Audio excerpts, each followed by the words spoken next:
창세기 19장과 20장을 공부하도록 하겠습니다. 우리 캄보디아의 섬남 목사가 이렇게 유튜브에 올라가 있는 창세기 강의들을 지금 계속 듣고 저한테로 이렇게 포럼을 보내오는데 자기가 신학교에서 배웠던 내용보다 훨씬 깊고 의미가 있는 메시지라고, 그리고 이 강의를 들을 때 너무 가슴이 뜨겁고 너무 은혜롭게 그렇게 강의를 듣고 있다고 포럼을 보내왔더라고요.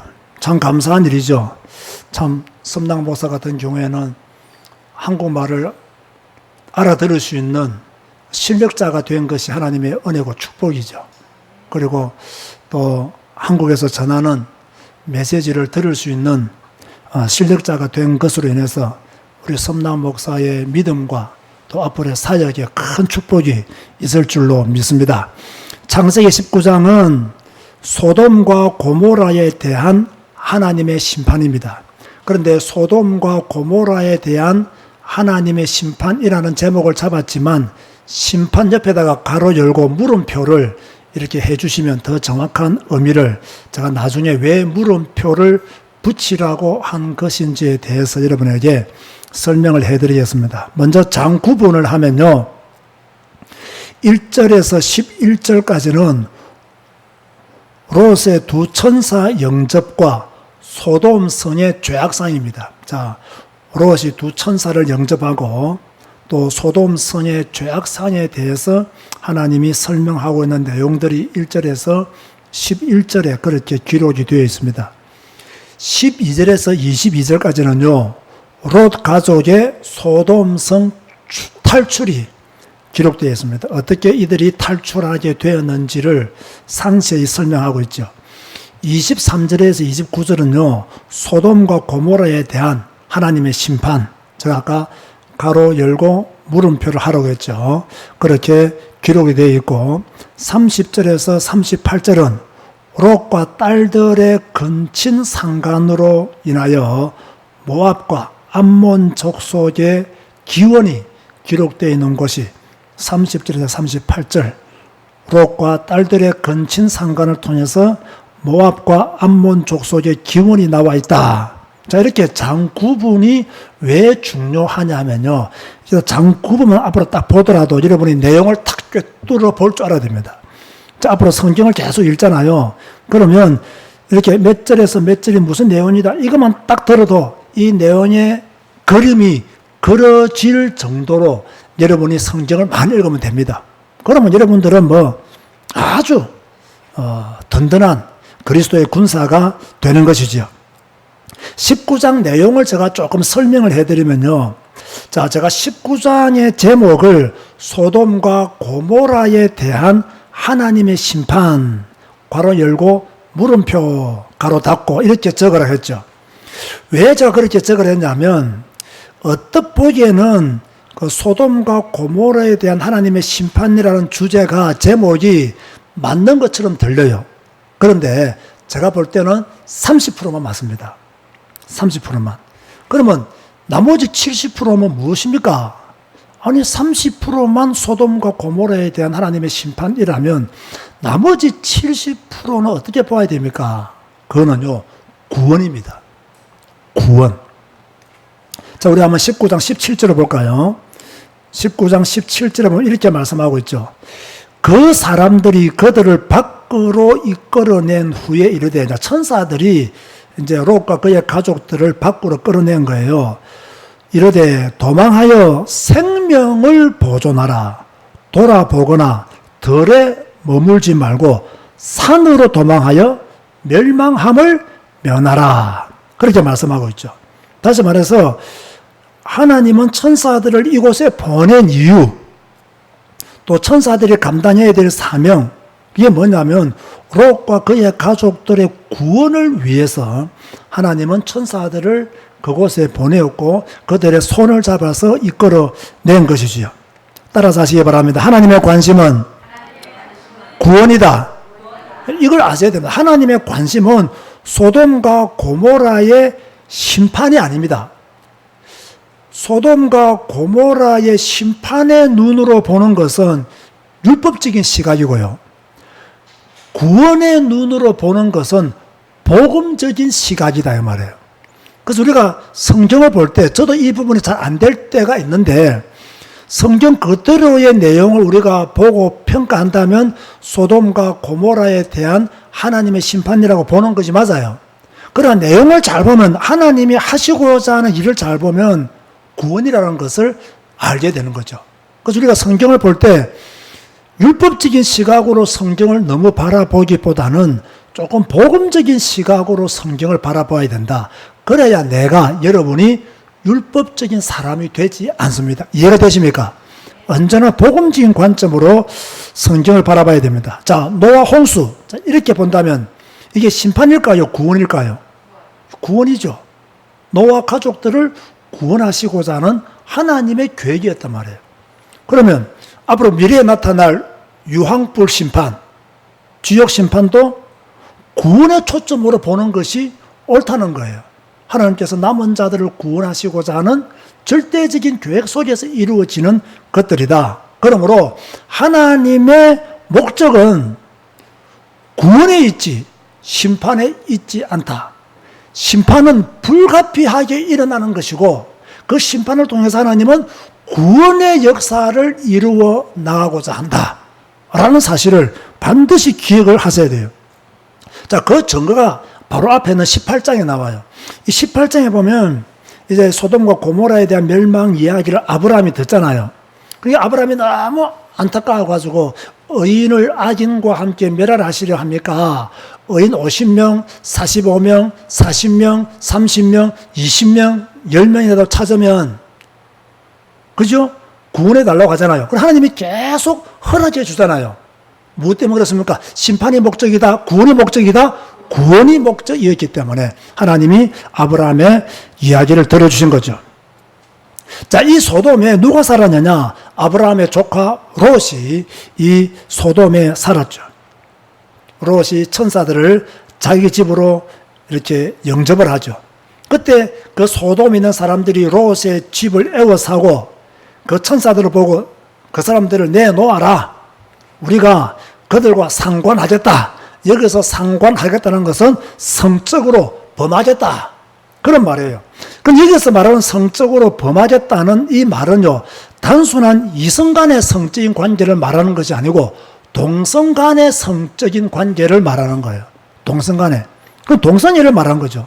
근데 지금도 이런 일이 일어나고 있습니까? 안 일어나고 있습니까? 지금 이런 일이 전 세계적으로 일어나고 있어요. 캄보디아 가도요, 제가 이번에 프놈펜으로 가서 한국으로 돌아왔잖아요.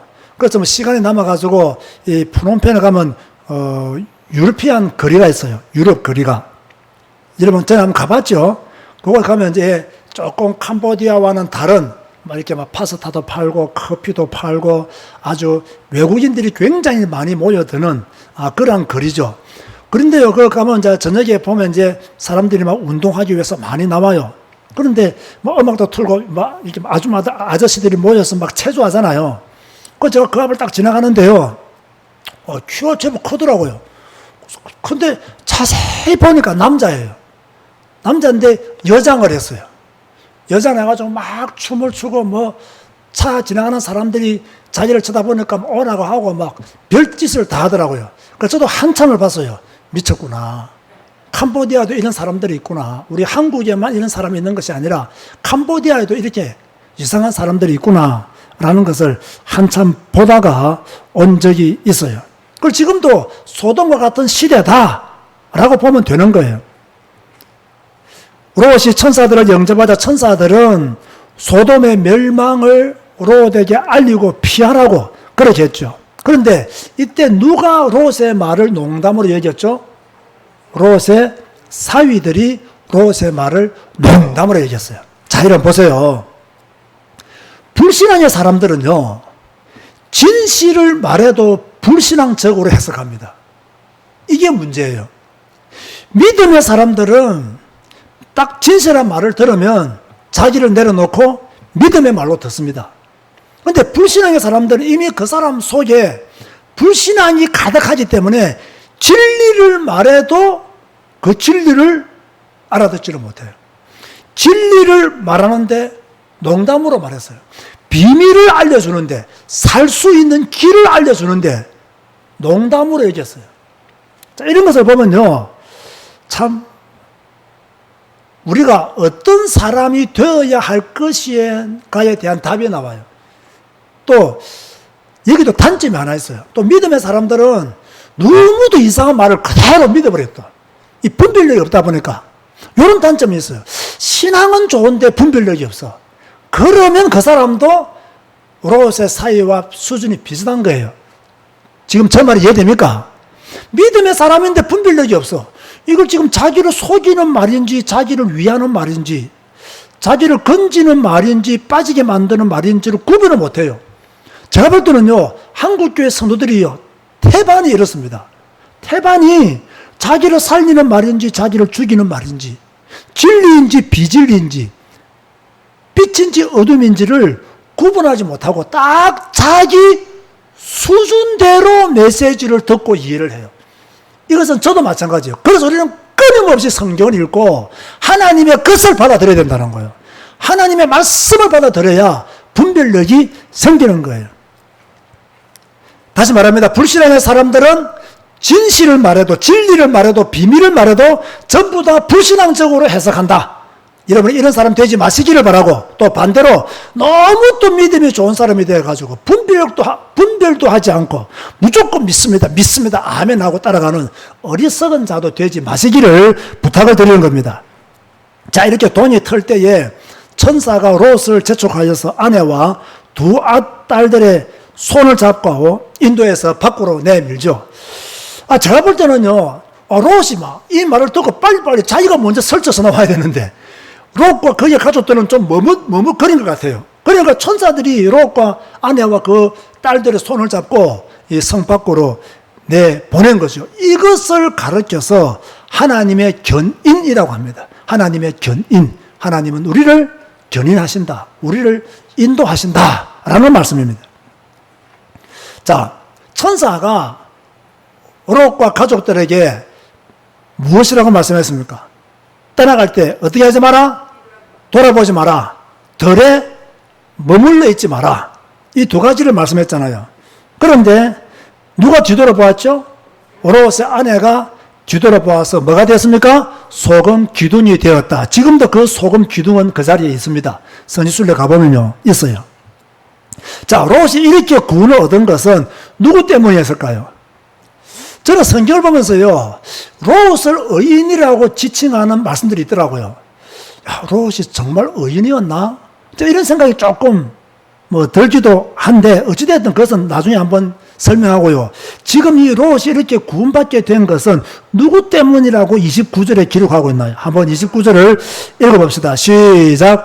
하나님이 그 지역의 성을 멸하실 때, 그 롯이 거주하는 성을 엎으실 때에 하나님이 아브라함을 생각하사 롯을 그 엎으시는 중에서 내보내셨더라. 자, 누구를 생각한 거죠?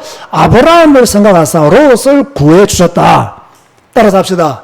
큰 소리로 하세요. 중보기도의 힘은 크다. 중보기도의 힘은 이처럼 큰 거예요. 아브라함을 생각하사 롯을 구원해 주신 거예요. 여러분이 드리는 중보기도를 가볍게 보지 마세요. 여러분이 드리는 중보기도가 한 생명을 살리고 한 가족을 살립니다. 아멘 하시기 바랍니다. 그만큼 믿음의 사람의 기도를 하나님은 중요하게 본다는 거예요. 여러분들이 대한민국 복음화를 위해서 기도하면 대한민국이 복음화가 될 것이고, 여러분이 캄보디아를 위해서 기도하면 캄보디아가 복음화 될 것이고, 오늘 예배드리는 우리 이주인님 같은 경우에는 스페인에서 복음 전하잖아요. 그러면 스페인이 복음화 될 줄 믿으시기 바랍니다. 중보 기도의 힘은 그만큼 크다는 거예요. 지금 당장 내 눈에 보이도록 하나님의 역사가 일어나지 않는다 할지라도 낙심하거나 불신앙하지 말고 기도하세요. 하나님은 그 기도를 들으시고 응답하신다니까요. 자, 이렇게 해서 롯의 두 딸이 소알로 가서 이렇게 귀거하게 되는데, 자, 그곳에서 이제 산에 가서 귀거할 때에 이제 롯의 딸들을 딱 볼 때는 이제 아버지 후손들이 다 끊어진 거예요. 그래서 딸들이 아버지에게 술을 먹여서 동침하게 되죠. 그래서 큰 딸을 통해서 모압 자손이 나왔고 둘째 딸을 통해서 암몬 자손이 나왔다라고 37절에 그렇게 기록하고 있습니다. 그러므로 모압과 암몬 자손은 누구의 자손들이다? 롯의 자손들이다 라는 것을 기억하시기 바랍니다. 세 번째, 이제 구속사적인 관점에서 우리가 이 19장을 바라보게 되면요. 자, 조금 전에 제가 설명한 것처럼 롯의 중보자는 누구였다고요? 아브라함이었습니다. 그러면 우리의 중보자는 누구시다? 예수 그리스도시다. 자, 성경을 한번 찾아봅시다. 로마서 5장 19절을 보세요. 로마서 5장 19절에 보면 이런 말씀이 나옵니다. 우리의 중보자가 누구신가를 분명하게 말씀하고 있습니다. 한 목소리로 크게 한번 합독하시겠습니다. 한 사람이 순종하지 아니함으로 많은 사람이 죄인 된 것 같이 한 사람이 순종하심으로 많은 사람이 의인이 되리라. 자, 디모데전서 2장 5절로 갑시다. 디모데전서 2장 5절에 가면 이렇게 말씀하고 있습니다. 자, 또다시 우리 큰 소리로 디모데전서 2장 5절을 합독하시겠습니다. 하나님은 한 분이시요 또 하나님과 사람 사이의 중보자도 한 분이시니 곧 사람이신 그리스도 예수라. 할렐루야. 우리의 중보자는 예수 그리스도이십니다. 저의 중보자도 예수 그리스도이시고 여러분의 중보자도 예수 그리스도이십니다. 그분으로 인하여 우리는 구원받았고 하나님의 자녀가 되었고 천국 백성이 된 줄 믿으시기 바랍니다. 오직 예수라는 말이 이것 때문에 나오는 거죠. 자, 그렇다면 이 창세기 19장이 우리에게 주시는 메시지가 무엇이겠습니까? 하나님은 지금도 구원을 이루고 계신다는 것입니다. 자, 그것 때문에 우리가 구원받은 거예요. 이 하나님의 구원 역사 때문에 우리가 하나님의 자녀가 된 거예요. 그런데 누구를 통해서 하나님은 이 구원의 역사를 이루시느냐? 아브라함을 통해서 구원의 역사를 이루신 것처럼 오늘날은 여러분들을 통해서 남은 자들을 통해서 구원의 역사를 이루어 나가시는 거예요. 그래서 전도가 중요하고 선교를 중요하게 생각해야 됩니다. 다시 말합니다. 여러분 때문에 그죠? 하나님은 구원의 역사를 지금도 이루어 나가신다. 남은 자들을 통해서 또 다른 남은 자를 하나님은 찾기를 원하신다는 것을 여러분들이 반드시 기억하셔야 되죠. 그런가 하면 두 번째로요, 우리에게 어떤 메시지를 주고 계시느냐. 하나님은 의인의 기도를 결코 가벼이 여기지 않으신다는 거예요. 아브라함을 생각하사 롯을 구원했어요. 여러분을 생각하사 여러분이 기도하는 그 누군가를 하나님은 구원하실 줄 믿으시기 바랍니다. 우리가 성경을 통해서 이러한 믿음을 가져야 돼요. 그래서 여러분 죽을 때까지 기도하세요. 그 사람이 구원받을 때까지 기도하세요. 한 번이 아니라 100번, 10,000번이라도 부르짖으시기 바랍니다. 하나님의 귀를 따갑게 하시기 바랍니다. 그러면 하나님이 우리의 기도를 들으시고 응답하시는 거예요. 자, 세 번째, 우리가 19장을 통해서 들어야 될 메시지는 롯의 아내가 되지 말라는 거예요. 롯의 아내가 되지 마라. 왜 자꾸 뒤를 돌아보느냐 말이에요. 뭐가 아까워서 자꾸 뒤를 돌아보느냐 말이에요. 뭐가 그리 궁금해서 자꾸 뒤를 돌아보느냐 말이에요. 하나님의 말씀을 마음판에 새기라는 거예요. 재물 이런 걸 자꾸 관심 두지 말고 하나님의 말씀을 마음에 새겨라. 뭐 소돔에 있는 자기 자산 다 불어탈 건데 그거 아까워하면 뭐합니까? 그거 아까워하다가 소금 기둥되는 거예요. 이제 하나님을 바라보다가 하나님을 의지하다가 하나님이 주시는 새로운 축복을 받아야 돼요. 자, 여러분 중 혹시 어려움 당한 성도가 있다 합시다. 어떻게 해야 됩니까? 과거 돌아보면 됩니까? 안 됩니까? 덜에 머물러 있으면 됩니까? 안 됩니까? 안 됩니다. 어떻게 됩니까? 빨리 말씀을 딱 마음에 새기고 하나님이 인도하시는 곳으로 가야 돼요. 그래야 그곳에서 새로운 역사를 이룰 수가 있는 거예요. 자, 오늘은 먼저 19장을 살펴보았고요. 지금부터는 20장을 살펴보도록 하겠습니다. 자, 여러분 잘 이해하고 계신가요? 네, 제가 가능하면 길게 설명하지 않으려고 합니다. 짧게 간단하게 핵심만 여러분이 성경을 읽고 계시기 때문에 충분히 이해하실 줄 믿고 그렇게 전하고 있습니다. 자, 20장은 뭐냐? 아브라함이 또 사라를 누이라고 속이다 입니다. 또라는 말이 왜 붙었죠? 전에도 이런 일이 있었다. 언제 있었죠? 아시는 분? 애굽에서 창세기 18장에 그 내용단이 12장에 그 내용이 기록되어 있습니다. 조금 후에 다시 한 번 더 설명하겠습니다. 장 구분을 하면요, 1절에서 7절은 아브라함의 거랄 거주, 아브라함이 이사를 가서 거랄로 이동하게 되었다 라는 내용이 1절에서 7절 아브라함의 거랄 거주에 대해서 말하고 있고요. 8절에서 18절은 아비멜렉의 책망과 아브라함의 변명 및 거랄 사건의 종결입니다. 간단히 말하면 불신자 아비멜렉에게 아브라함이 책망을 받고 그것을 변명하는 내용이 8절에서 18절에 그렇게 기록되어 있습니다. 내용을 관찰하면 아브라함이 네게브 땅 거랄로 이주했습니다. 네게브 땅 거랄로 이주했어요. 1절 말씀이 그렇게 기록되어 있어요.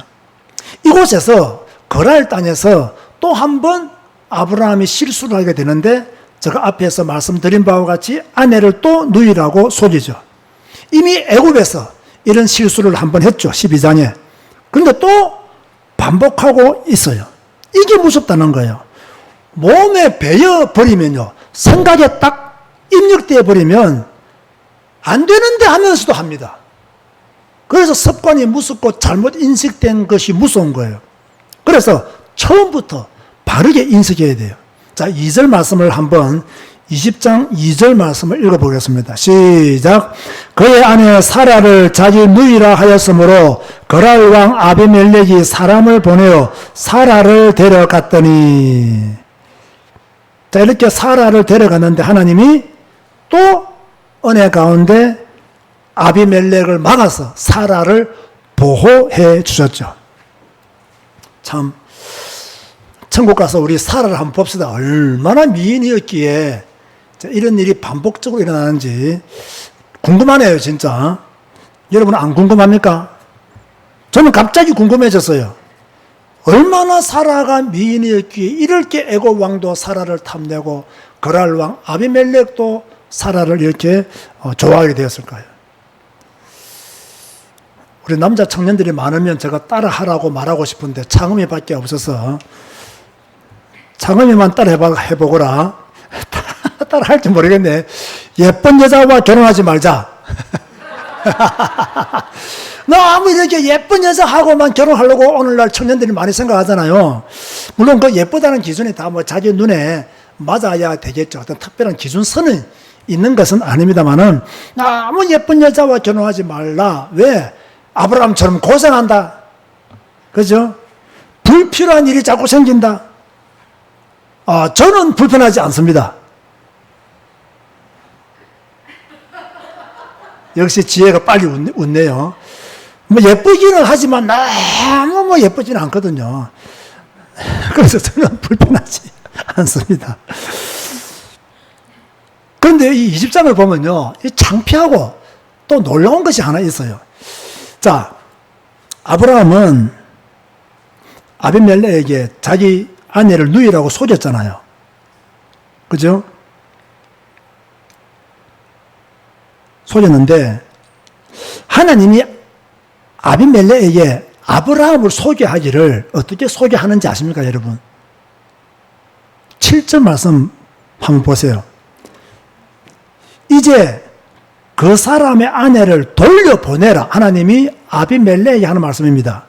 그는 뭐다? 선지자라. 그가 너를 위하여 기도하리니 너가 살려니와 너가 돌려보내지 아니하면 너와 내게 속한 자가 다 반드시 죽을 줄 알지니라. 저는 이걸 딱 보면서요, 참 창피하지만 참 하나님의 사랑이 고맙다라는 생각을 했어요. 지금 아비멜렉에게는 아브라함은 누굽니까? 자기 아내를 누이라고 속인 거짓말장이에요. 그런데 하나님은 아비멜렉에게 그는 선지자다 이렇게 말합니다. 좀 창피하다는 생각이 안 듭니까? 그런 의미에서 창피하다는 거예요.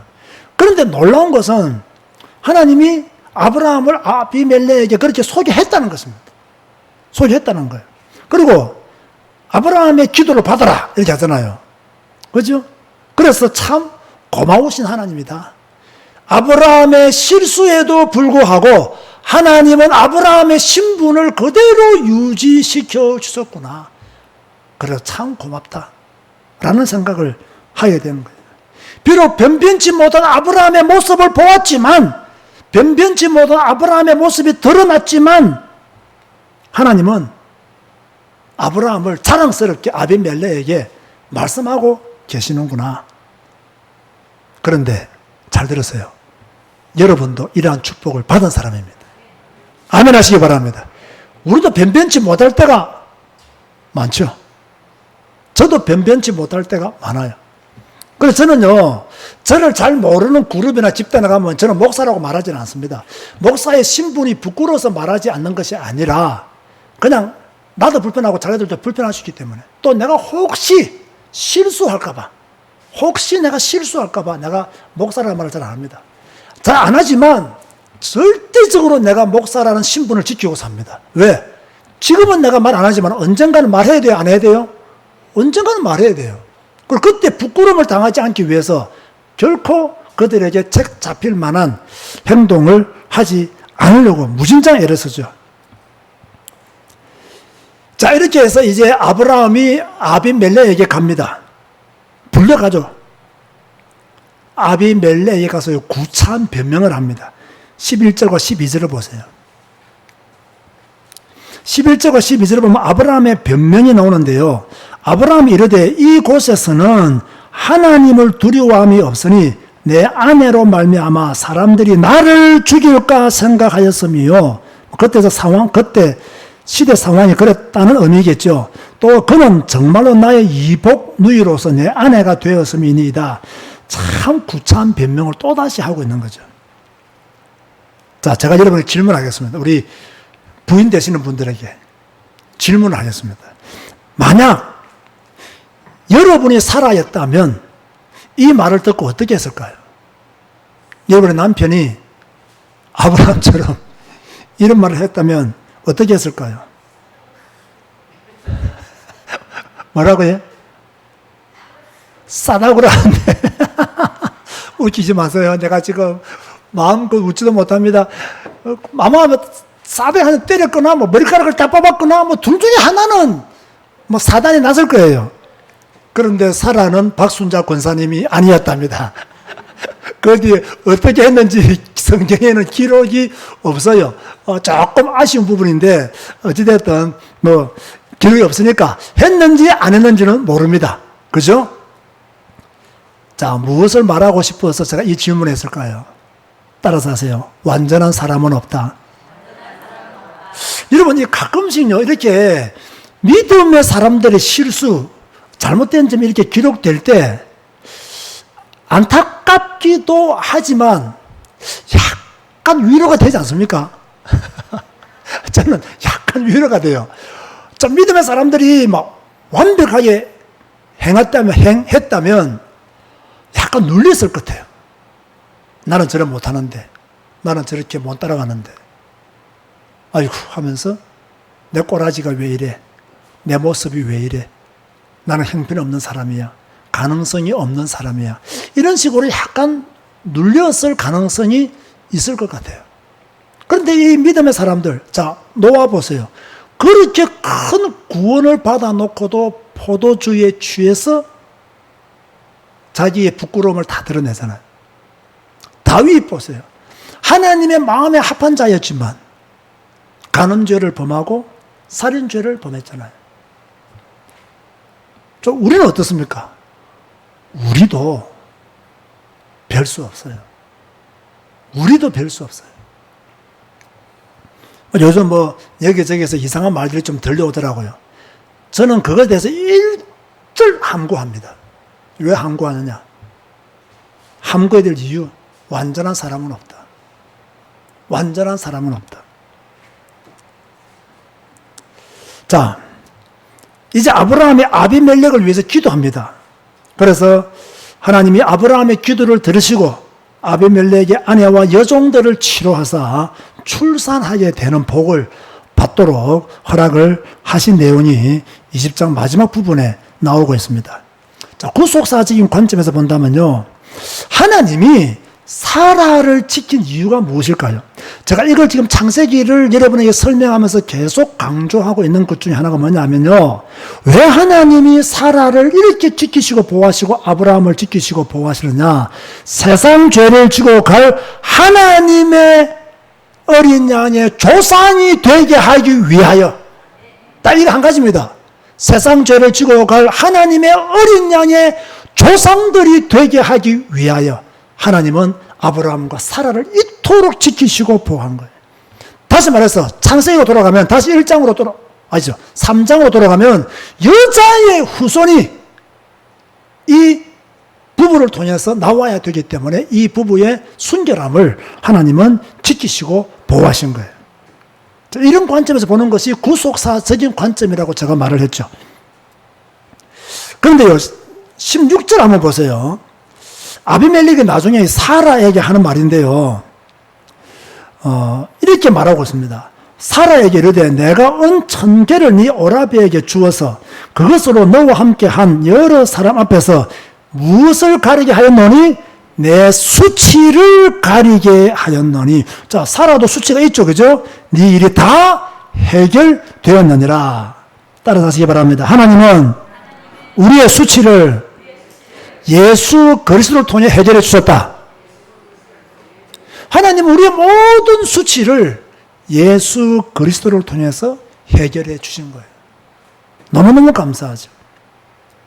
자, 그렇다면 마지막으로 이 창세기 20장을 통해서 우리에게 주시는 메시지가 무엇이냐? 자, 20장을 잘 보면요, 어떤 내용은 실망에 대한 내용이에요. 그리고 또 다른 내용을 보면요, 은혜가 있는 내용이에요. 그러면 실망스러운 내용은 무엇일까요? 이미 오늘 제목처럼 아브라함이 또 아내를 누이라고 속인 것은 실망스러운 내용이죠. 그러나 은혜로운 내용은 무엇일까요? 이런 아브라함을 하나님은 또다시 보호하셨다는 거예요. 왜? 여자의 후손, 메시아, 그리스도, 그분이 오실 땅이요, 그분의 조상들이 될 것이기 때문에 하나님은 지키시고 보호하셨다는 거예요. 자, 우리에게 주는 두 번째 메시지는 무엇이냐? 하나님은 언약에 성실하신 분이십니다. 아브라함을 보호하고 사라를 보호한 이유, 하나님의 언약을 이루시기 위해서. 자, 이걸 통해서 우리가 볼 수 있는 것이 뭐냐면요, 하나님의 언약 안에 있는 사람은 안전하다는 거예요. 하나님의 언약 안에 있는 사람은 안전하다. 세 번째요, 우리에게 어떤 메시지를 주시느냐? 하나님은 언약의 사람에게 피할 길을 주신다는 거예요. 다 비슷한 내용이지만 의미 있는 말씀이 조금 다르게 들어야 될 메시지죠. 언약의 사람이 피할 수 있도록 하나님은 보호하신다는 거예요.